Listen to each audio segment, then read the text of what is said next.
What in the holy hell is this?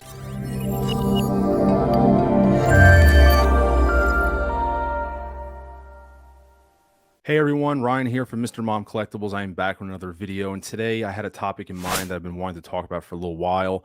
And unfortunately, we got a release today that I'm not too happy about. That kind of segued right into that. And I don't do a lot of reactions to figures that have been released or announced. Just it's not worth it because a lot of other people do it. But I had this topic as a collector and I wanted to discuss it, and this kind of gave me the segue. And it's about taking the L as a collector. What do you do when Hot Toys makes a character that it's pretty much guaranteed it's going to be a one-off? You'll never see that character made in 1/6 scale form again from someone like Hot Toys, and the figure maybe doesn't meet the expectations when it's officially released. What do you do? Do you still go forward and buy the figure to keep have the representation in your collection, or do you legitimately pass on the figure and maybe never get it again? So what do you do? Do you take the L as a collector? Let me know in the comments below. Make sure to drop a like on this video and subscribe if it's the first time watching. And definitely leave a comment. I want to know what your thoughts are. And there's definitely those kind of figures out there, like the Doc Brown from Back to the Future Part 1, where a lot of people weren't really kind of happy about the reused head sculpt. And now we have this Doc Ock. Now, I want to be clear.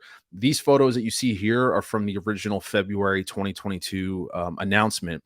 I know that was pretty exciting when we got a version of Doc Ock. For me, when I see this figure, I think of Spider-Man 2. Alfred Molina's portrayal of the character was, I think, fantastic. And it brings me back to when I was seeing it in theater as a kid. And so getting this in 1/6 scale form was awesome. I know it's not exactly visually the look from the original movie, but nevertheless, it's going to be probably the only Doc Ock that we'll ever get from Hot Toys, at least in the foreseeable future. And so when we saw the head sculpt like this, a lot of people were kind of on the same page that, man, this thing needs work. Like it really needs work. Like the likeness just wasn't there. I never thought the likeness was there from the beginning. I saw aspects of it, but I wasn't sold on the actual head sculpt. And I know a lot of people think that Hot Toys will go back to the drawing board, retool it, and kind of maybe, think of, make some alterations to it. And there was an announcement that we had months ago when Hot Toys was showing us the updates to the Black Panther, the Shuri Black Panther, the Mighty Thor, and the Tom Holland Spider-Man from No Way Home, how they retooled those head sculpts. And I think that gave people a little bit of hope that, oh, maybe, when Doc Ock, and no, there was delays with Doc Ock too. So they were thinking, oh, maybe they'll do another one of him, a retooling. And a lot of times when they go into mass production, there is some softness to the head sculpts. Things do alter, do change. But I think people really was hoping to get kind of an updated head sculpt to this. And we got the official release today, and here is the official released photos. And I gotta say, I'm not impressed at all, to be very fair. I think the head sculpt is still, be blunt, I think the head sculpt's garbage. And this kind of really brings up the fact, the overall look of the figure looks really cool with the tentacles. I literally have no problems with anything. The head sculpt is really what's bothering me. I will have it displayed with the glasses on. I do have this on pre-order myself. I had it since day one.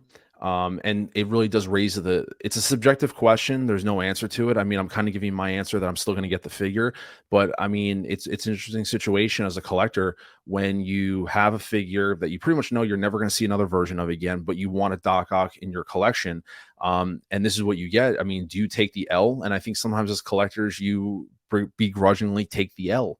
And is there anything wrong with that? Not necessarily, I would say, only because, but you are spending a lot of money on this. Is like a $300, $330 figure, if you got the regular or the deluxe. And like I said, I just don't think the likeness is there enough. I think that they should have really retooled it. In my opinion, with the delays, I think it's one of those figures where Hot Toys was just like, we got to get it out.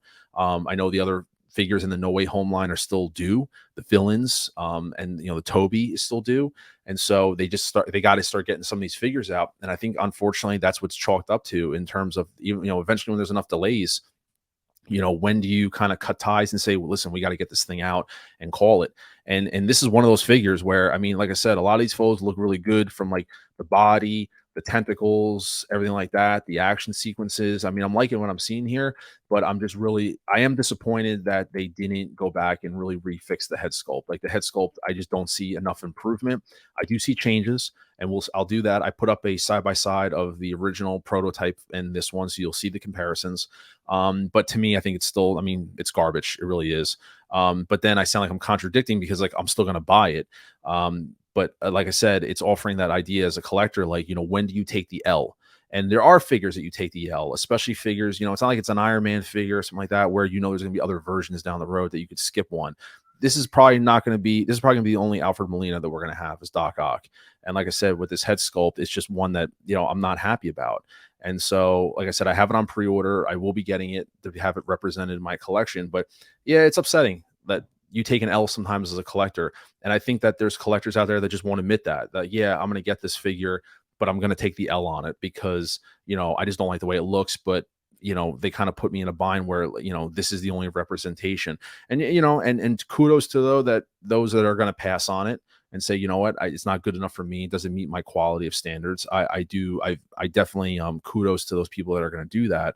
It's just that I don't foresee them making another Doc Ock in the foreseeable future. Maybe a comic book version, something like that. I don't know. But like I said, I'm liking everything I see here except the head sculpt. The head sculpt is it's really disappointing to see, not as much of an improvement as I hope to see. As that, and this is one of those figures I think really could have benefited from a nice overhaul in terms of the sculpt. But like the presence here, I mean, when you have the glasses on, it does kind of help the overall look. I will have mine displayed like this with the glasses, with the regular tentacles, kind of elevated. I like that idea of them lifting him up. But like I said, it's really interesting. But what I want to do now is show you two things. I want to show you a comparison video of a comparison.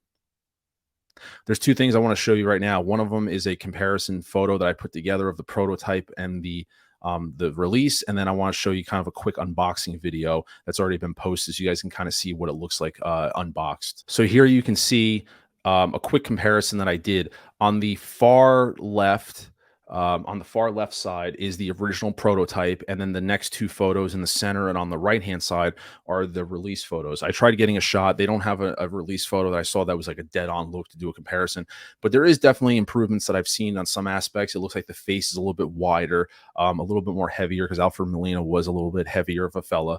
So it looks like they did add some more weight to the face.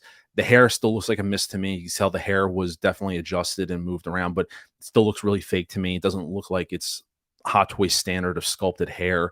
I've seen better hair done by them sculpted. And like I said, the teeth, it just looks off. And the facial expression, just something about it. The likeness isn't there for me. I do see changes, but not enough for me to be satisfied personally.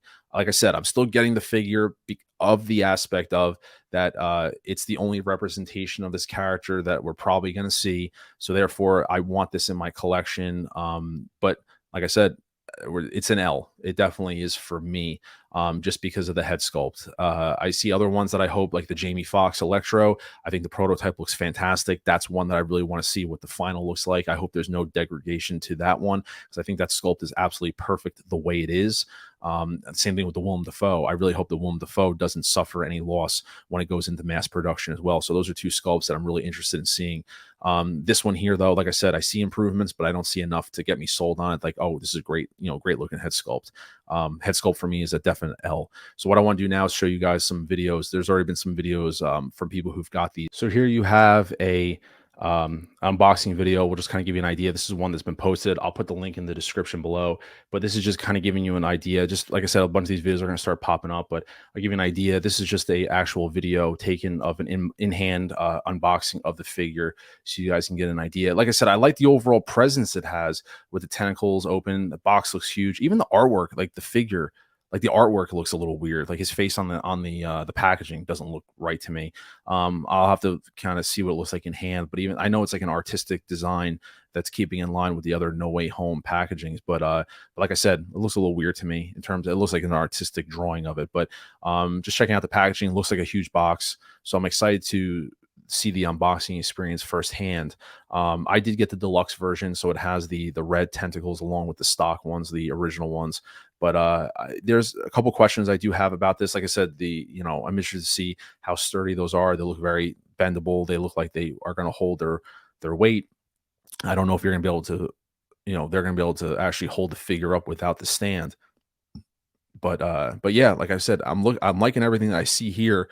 Just the head sculpt is really kind of a turn off. Basic, looks like a basic hexagon style base there with the green Doc Ock on it. So nothing special there. Comes with a looks like flight pole. Measured there. I see that's the kind of pose that I like with him elevated. That looks like the tentacles are raising him up. So I do like that. It's definitely gonna have shelf presence. So if you're one that's gonna have this in your display, it's definitely gonna look awesome. Either way, even like this with the arms stretched out, the shelf presence on this is definitely going to be pretty amazing. So I'm liking the overall aspect and the size of it. So you definitely got to have the space, but man, that the head sculpt. Yeah, the glasses got to stay on for that one. Definitely. Yeah, I'm not liking the sculpt and I'm not liking the hair. Those are the two things that, it's a shame. I definitely do, like I said, see improvements, but it's not enough to give me to give this a complete pass. I think the head sculpt they definitely could have used more. Yeah, like the lighting on that really just kind of show. You'd see differences there, but it's definitely not. Yeah, that's not good. The lighting there really kind of brings it to the forefront. Just seeing, like I said, I'm watching this video for the first time. These are good comparisons here to see. It's just off to me. Yeah, it really is. It's a shame. Like I said, I'm watching this video for the first time. I'm not sold on it. Man, it's a shame. And like I said, definitely drop a comment below. If you're somebody, let me know what your thoughts are on this because, like I said, it's an interesting situation for collectors that there's figures out there that they make one-offs for, but when they don't meet the expectations, what do you do? Do you still buy them because you want that figure in your collection, or do you really pass on it? So that's something that this is one of those. I can think of this. I can think of the Doc Brown Part 1. I could think of the Doc Brown Part 3. Those are figures that, I don't think that they're fantastic. Even the DeLorean, the broken DeLorean. There's people like me that kept the broken DeLorean because they were worried about if there was going to be repairs to it. And so there's people out there with, one-off pieces that, they made the sacrifice where their passion for that character or their nostalgia took over and they're committing to something, they kind of know that, like I said, they're taking the L. That's the phrase I'm using, taking the L. And I can see here he's just going in detail, looking at the hair, trying to, I mean, the details are there in the face. I like the work that's done overall for the quality. It's just like I said, I don't, the likeness isn't, it's not there to me. It's just not. So they're going in depth on a lot of this. So I just want to show you, I was skim through it a little bit. It's with the glasses. See, like the glasses, it definitely elevates the look a little bit. Definitely elevates it somewhat, but like I said, with the glasses off, it's hard. So I'm gonna skim through. I just want to see, like I said, I'll put a link in here if you guys want to watch the full video. I'm just kind of doing a cut through. I just kind of want to see the tentacles and how they attach, and then the final posing of it, and we'll kind of wrap up the video there. But yeah, you can see the back pieces there. I mean, the detailing looks great. The what in terms of the outfit, the tailoring, I really don't have any complaints. I can't wait to get this in hand to kind of get a better view of this. But looking at what I see on here, I really like the detailing, what they have. Everything looks really top notch. Once again, in-hand impressions might be a little bit different. I don't know. I always try to kind of leave a little bit open for my in-hand thoughts. I'll kind of see here. But like I said, the presence on this thing really does look pretty amazing. I just want to see the bendability, 44 centimeters long. And I think they do some kind of bending on this just to kind of give you an idea. I mean, the weathering on this is just fantastic. Like, it looks so great. The attention to detail and everything. Paint applications look awesome. The way that everything bends looks really awesome as well. Yeah, I mean, like I said, I don't have much negativity about this except the sculpt. It's really the only thing. Everything else, they sold me on. Like I said, I pre-ordered this day one. I'm just going to skim through, like I said, with the figure itself. He's doing the posing here. I'll just kind of leave it here with the final posing. But this is the stuff that's really awesome. I remember having the Spider-Man 2 figures as a kid, like the basic little 6-inch ones. And so getting the upscaled version of these are awesome. It's just, like I said, for me, it's really a shame. And like I said, when you guys are watching this, thank you so much for watching. Like I said, drop a comment below and let me know your thoughts about this. Like I said, Star Wars, DC, Marvel, are there figures out there that are just one-offs that that they maybe not meet your expectations 100%, but you kind of look past that and you still get them anyway because of the representation in your collection? Or do you really just pass on them and in hopes that you'll get a better version down the road? let me know, definitely. And like I said, guys, I really appreciate you guys watching this video. Drop a like on this if you could. And if it's your first time watching, consider subscribing. And like I said, I'll be on the lookout for future content. Like I said, to wrap it up for me, I think the figure's an L. I am still getting it because we're not going to get another one for the foreseeable future. So it's going to be added to the collection. I hope my in-hand impression changes when I get the figure and I get it under lighting and I can take a look at it, and maybe my thoughts will change. But as of right now, I'm not too happy with the advancements. The advancements aren't there enough for me in terms of the sculpt. And I was really hoping that Hot Toys would have given us a little extra on this one. But once again, guys, I really appreciate it. This is Ryan from Mr. Mom Collectibles, and I'll see you guys in the next video. Thank you.